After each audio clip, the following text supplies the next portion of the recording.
Spotlight Tale. Host Shah Fazli. Guest Brian Bigelow. Shah Fazli. Brian Bigelow, thank you so much for joining Spotlight. Please introduce yourself to our audience, and tell us the title of your book. Brian Bigelow, The Sea Witch. Neil James, what's the book about, Brian? Brian Bigelow, I live in Colorado Springs, with my wife Brandy. She and I now live in an empty nest, which is great. Brian Bigelow, the book is about a man who was abusive, which is where the story begins. He makes a major change in his life and goes off in another direction. He actually becomes a decent human being. Shah Fazli, what motivated you to write this book? There must be a reason. Brian Bigelow, it was a memory from my past as I used to be Timothy. I hoped that it would reach others that are like I was. Shah Fazli, how is the book taken by others? What do people say about it? Why did you entitle it The Sea Witch? Brian Bigelow, why it's called The Sea Witch is it's the name of the boat he makes a new life on out in the Caribbean. He left everything behind that was a part of his life. Actually, I've been told the book is interesting. Shah Fazli, it is interesting. Can you introduce a few characters in the book, please? Brian Bigelow, Timothy is the main character. He's about 40 and he used to own a moving company in Denver. In the Caribbean he meets Sherry Size, who moves onto the boat with him. A love affair does ensue between the two and they become a couple. Shah Fazli, what happens then? Does it become a love story, or no? Other things follow and the book becomes something else. Brian Bigelow, around the middle the book becomes a love story. He saves a life, the one is part of why a little later in the book. Things like that have a tendency to create a deeper connection between people. Shah Fazli, how do you classify your book? What genre?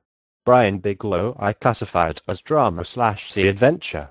Shah Fazli, thanks. Can you describe one or two scenes for us? What happens and where it happens? Who is there? Brian Bigelow, he wakes up to the divorce papers for one, which happens in Denver at the house. His wife has left me and it's the one event that hits him hard. He realizes what he's become and how he treated her. At this point he begins to make major changes. Probably one of the most dramatic scenes would be when she was knocked overboard by the boom moving suddenly with a change in the wind. They just about ran aground on a reef. The boat was making better time than they expected. She's knocked overboard and gets pulled under. He stops the boat, dives in and saves her life. Shah Fazli, thank you. Can you read from your book for us, please? Brian Bigelow, quickly. He got the sail down completely, then he grabbed a rope. One end he tied to the mast, double-checking that it was securely fastened. He then attached the other end around himself and threw the excess into the ocean. The moment it landed on the water he dove in after it and began to search for her. After getting close to where he had seen her last, he spotted her down a few fathoms. He immediately dove under the surface after gulping a big gasp of air. Through the undertow he made his way to where she was being taken away into a deeper water. Just as he was reaching her he grabbed onto her pants waist.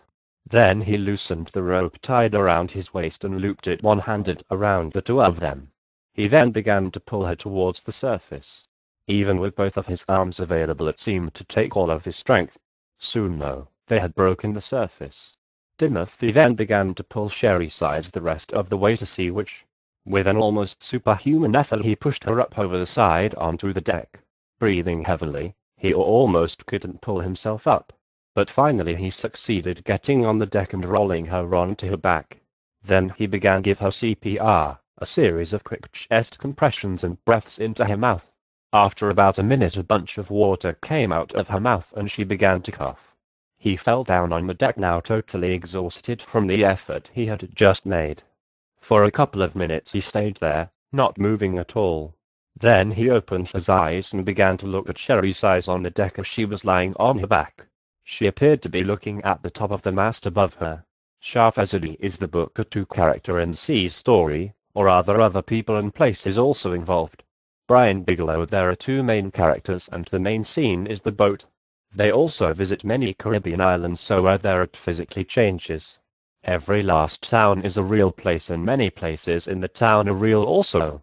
You could almost use part of the book as a tour guide. Shah Fazli, is it a very sad book? Do we read a lot of sad moments? If yes, give us one or two examples, please. Brian Bigelow. The main sad part is the opening. He overcomes his past and situations as they come up. I don't consider that sad in the least. Remember, he saved her life and they go on together from then on. It may be a dramatic event, but the outcome is good.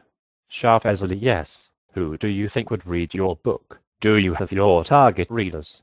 Brian Bigelow. Someone like myself, I guess, would be probably a target market. Also, anyone who likes reading adventure stories. Shah Fazli. Thanks. Do you remember what she tells him after being rescued? It must have been a very memorable moment for you to write. What are the exact words they say to each other? Brian Bigelow. They don't really say much, but they do get married pretty soon after. There really isn't too many words for such types of events. Shah Fazli. That is right. Tell us about one or two of their adventures in the Caribbean islands, please. Brian Bigelow. A little bit after the wedding they go to a zoo. This parrot lands on Timothy and won't get off of him. Finally, Sherry Size gets one of the zookeepers to help come take the bird away. I almost hate to say it, but him getting beaten up by birds' wings was a little funny. The other was one where they're dining at one of the restaurants. They were rather shocked to see guinea pig on the menu, which really is on a lot of Caribbean restaurant menus. Not the tourist spots, the ones that the locals go to. Iguana is also big, and sea turtle. After coming along some of that during my research, some of it had to end up in the book. Shah Fazli. Thanks. What would be your message to those who read your book, and what is your writing tips to other writers? Brian Bigelow. Learn to live in peace at home. Violence doesn't solve anything. If you don't like what you see in the mirror, then change it. My writing tip is to keep writing at least the minimum amount every day and never give up on your dreams. Shah Fazli. Thanks, Brian, for stopping by to answer our questions. Such a joy. Hope to see you on our show again. Shah Fazli. Visit shahsiteshop.blogspot.d to book your interview. Please join www.facebook.com/beInTheSpotlight. Spotlight. Live Facebook interview with authors and readers. As an author, you get the opportunity to interact with the readers. Ask for an interview by joining. Brian Bigelow. It was my pleasure, and thank you for having me here.